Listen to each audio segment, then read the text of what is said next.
The cover of this video has two men. The white man is named Paul, and the black man is named Calvin. They both have YouTube channels, where they talk about their life living in the Philippines with their Philippines girlfriends. Plus, both men have similar stories when it comes to the women overseas. Thus, this is not a black, white or Asian issue. The issue I will talk about after the video is an issue most men have coming from the West or the United States who encounter women overseas. The issue is not with the women, but the problem most men have. To provide context to what I am going to say, I will let Paul tell a story. However, I put links to both Paul's and Calvin's YouTube channels in the description below. Paul's YouTube channel is called Paul in the Philippines.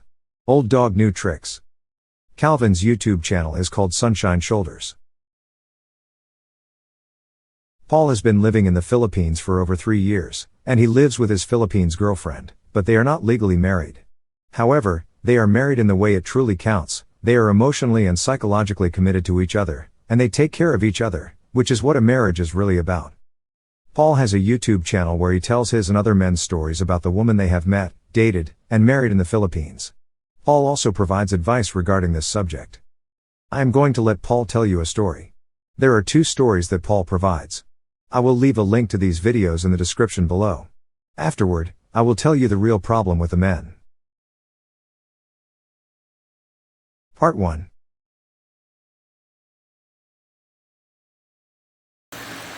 Here in the Philippines, that the man gets to actually be the man.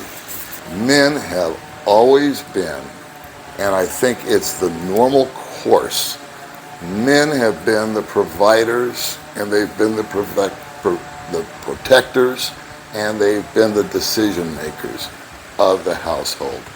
I was denied that opportunity in America. I was denied to make the decision. Oh no, it had to be discussed, and she needed to put her input in, and in fact, if she disagreed with me, she was just going to hound me until I did agree with her. And that, my friend, was not a fun time, especially when I knew that I was right. So not only did we have the problem, but now we've got all this dissension amongst ourselves. And I've asked other guys about this, and they've said, yeah, I've experienced the exact same thing, Paul. They will not allow me to take on the role of making the tough decisions. And I got to reflecting back on why this guy did what he did. And it turns out in my mind that he's just the poster child of the guys that are like me, like the guys that I've been meeting, possibly like you right now, that is just, in the States, unhappy, taking a beating, knowing that the chance for romance is nil. If you did meet somebody, you probably wouldn't be that attracted to them. If you were attracted to them and you met them, you wouldn't be able to provide, you wouldn't be able to protect, you wouldn't be able to make decisions. This was when I first arrived, because the very first time I asked a female that I knew what she wanted to do, she said 3 words to me that I'd never heard before. She said, "Up to you." And I was dazed and confused. So I honestly, she threw that ball in my court, and I didn't know how to juggle it. I didn't know how to handle it. It had always been a big discussion before. It had always been a give and a take. And if I'd said, what's the plan, I would have got an earful. But this young lady just said, "Up to you." I've grown used to that saying out here. May says it to me damn near every time I ask her, "What do you want to do?" And she'll say, "Well, it's up to you." Maybe a handful of times I said, "Hey May, what's the plan today? What's the program? What do you want to do?" And she has made plans. She's gotten with a girlfriend or a sister. I'd like to do this with Jennifer. I'd like to go see my sister. Or we're going to do a vlog, and we're going to go to the river. And I know you don't like going those places, and blah, blah, blah, blah, blah. Maybe she just needs to get away from me for a day. I don't know. But I've never debated it with her about it. Part 2. And when it comes to affairs of the heart, I think one of the biggest mistakes a guy can make is to just rush right in to the very first thing and not give it the proverbial test of time. I had done that. When I met somebody, the very first person that I was introduced to, I did that. They moved in real quick and things went downhill fast and it turned into a money pit. Fortunately, I was able to nip it in the bud and said, okay, lesson learned, and moved on from there. And I've related that story a number of times, hoping that guys would pick up on it and say, well, maybe he's right. Maybe it's not a good idea to rush in to anything. Well, the gentleman that I met 10 months ago did exactly that. he met the very first woman that he met. They met. He told her he needed someone to help him help look for an apartment and how to rent a motorbike. She eagerly volunteered. And the next day, not only did they rent a house, but they rented a house that would fit her, and I think she has 3 or 4 kids too, because he decided that day that after 24 hours that she was the one. But I was concerned for him in that he was being used and that she was taking advantage of him.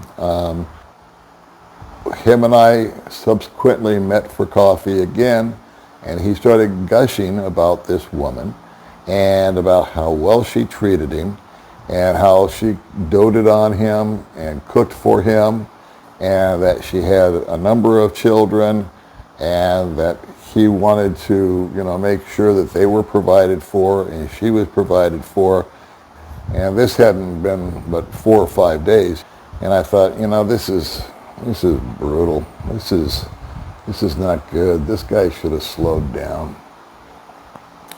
This guy should have taken his time. And she's just milking him. We said, well, this guy's just being taken to the cleaners. And let me clarify right now, real quick, before we get too deep into this, and it won't go on for long, is that that's a very small percentage. Of all the guys that I have met, I would say over 90% that have gotten involved with a Filipina have had success. Here I was observing him and doing what I thought was all the wrong things. He was providing all this stuff. It seemed to me on the surface that this woman was just using and abusing him for his money and for the betterment of her family and for her children. And while that may be the case, I finally stopped and thought about him and kind of drew back the camera, if you will, and tried to look at the big picture. And I said to myself, Paul, what really is the problem here? Here's 5 people, let's call it, let's say her and 4 children, that were living pretty much in abject poverty, hand to mouth, and now they have this father figure, husband figure that's stepping in. Oh, by the way, they're planning to get married next week. And what is this guy, what's this guy guilty of? He's taken medical care of 4 kids that didn't have a father. He's provided them with some transportation, shelter, nutritious food. He's been a loving father to them to the best of his ability. He has this woman that has been doting on him from the moment that they met. And she cooks for him if he's in the mood for romance. That's never been an issue.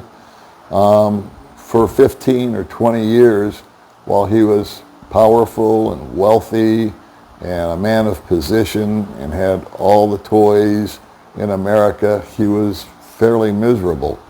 And he looked at me just 3 or 4 days ago, and he was talking about his relationship with this woman and the relationship that he's developed with the kids. and what he's done, and with the most sincere voice and the most poignant look on his face, he says, "You know what, Paul? I have never been happier in my life." And I said, "You know what, Paulie boy? You were sitting here being all judgmental and thinking that he had done all the wrong things just because that's not the way you would have done it. But at the end of the day, what's the difference? He is happy for the first time in his life. And I don't see that changing. I don't see the woman going backwards on him. I don't see the kids turning on him or doing anything evil. I see him, he's getting married soon. He's no longer lonely. They're no longer hungry or unsheltered. He's having the time of his life. He wakes up, he has purpose. He's being loved. He's being taken care of. He rushed in and made snap decisions, and for all intents and purposes, it's worked out perfectly. And sometimes I have to just look at myself and say, you know what, Paul?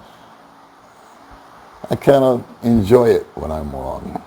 It's good to have been wrong about this. This is me driving a highway into the city of Chicago.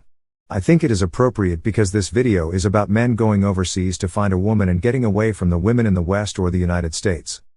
As Paul said in the video, he believes that one man was being used as a money machine by his Philippines girlfriend. However, the man also said that he had never been happier. Paul said the man is getting all his emotional, psychological, and physical needs fulfilled. Plus, the girl is getting everything she needs, which is a better hope for the future for her and her children. She is getting more than she ever could without the man. Thus, even if the girl is using the man for his money, they both are attempting to fulfill each other's hopes and dreams. Plus, Paul said he does not think the woman will ever leave the man. Plus, why risk leaving a man who is giving you everything you need for another man that might not be able to provide what he is providing? Thus, they both are committed to each other, and when one adds it all together, this is really what a marriage is truly about. Here in the United States, a man can provide a woman with the same stuff this man provides to his Philippines girlfriend and will not be treated the same way. Plus, you know that one day, regarding a woman in the United States, will leave the man. However, as the man said, he has never been happier. Here is the real problem with the men going overseas for a woman. Most men who go overseas are not going there just to find a woman. Most are just going over there to find a nice place to live. Next, they meet a woman who cooks for him, cleans for him, and, most important, treats him with consideration, kindness and caring. Plus, as Paul said, when he asked his Philippines girlfriend what she would like to do, she would say, "Whatever you want to do." Thus, it no longer seems like you are battling all the time to get what you need. Instead, you feel loved, cherished and appreciated. Most men from the West or the United States have never experienced such treatment. Then add to this that the girl is beautiful. The woman does not have to be the most beautiful girl in the world. All that is required is that we find her attractive, and she also thinks we are attractive. All of this indicates that the problem that most men have when they go overseas and find a woman is that they are so beaten down emotionally, psychologically and mentally that any show of consideration, genuine caring and appreciation, causes the man to fall in love with the first woman he meets. He falls in love quickly. Because of it, he wants to give the woman the world. Thus, most men are not thinking clearly, therefore, are not protecting themselves. However, like Paul said, most men are not being scammed, and most of the time, the ones that are, do not lose that much money. As Paul and many other YouTubers have said, such as Calvin and his YouTube channel Sunshine Shoulders, men should first take the time and meet and date many women. Men need time to adjust to a new way of living, a new way of thinking, and only after this time period is when he will be able to make the best decision as to the woman that is the best for him.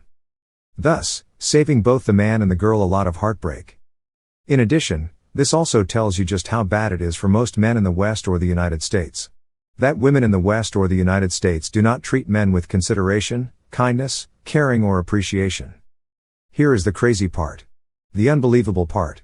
When I look back and review all the women I have known, such as past girlfriends, female family members, female cousins, aunts, and female friends. Not one of them I would marry, and I would not recommend any of my male friends to marry. The only girl I would consider marrying is an ex-adult film actress I once knew. Thus, it is understandable for men in the West or the United States to spend the little money they have, and spend over 30 hours on an airplane to go overseas and find a woman. This is so sad. Back in the 70s and the 80s, black women were putting down black men for dating and marrying white women. Black women would say that white women do not understand black culture and what black men go through, so they cannot support a black man. Black women would also say that no one will accept your mixed-race children. Therefore, your mixed-race children will have a difficult life. Black men only want a white woman because she is submissive. Black men only want a white woman because they will do anything sexually. It was so bad that when I graduated college and was looking for a job, I did not get messages about job interviews because the women in my family said they thought it was some white girl calling me. And yet, black women keep saying they are not racist. If this is not racism, then what do you call it? Back in the 80s and 90s, we did not have cell phones. Plus, back then, white women said that white men only wanted an Asian woman because of sex and Asian women are submissive. Since these arguments did not work, women had to improve their game. Thus, now women in the West or the United States are saying that the men who are going overseas for a woman is because they are too old, poor, and fat. Thus, losers. You should reply with the following. You are 100% right. We men are too old, poor, and fat to ever get a woman in the West or the United States. Yes, you are right. We are losers. Next, you must ask the woman the following questions. If it were you, the woman, would you stay in a place that thinks you are a loser, or go to a place that believes you are a great person, not a loser? Would you go to a place that treats you the best? Would you move to where you will be the happiest or happier? If I stay here in the West or the United States, I have nothing. Going overseas means I will have more than I could ever have if I stay here in the West or the United States. If this was you, if you were in this situation, would you not do the same thing? This picture is of men that moved overseas and found happiness. For some, the man's income is only $800 a month, or like the YouTube channel called the Campbell Channel, his Philippines wife brings home more money than the man. Thus, most of the women overseas are not looking for the same things in a man as the women in the West or the United States look for in a man. All the men are happier than what they have been in their life. I will put links to their YouTube channels in the description below. Plus, links to other YouTube videos that provide information regarding the cost of living in the Philippines, Thailand, and Vietnam. Thank you for watching. Please click the like button, subscribe, leave a comment, and share this video.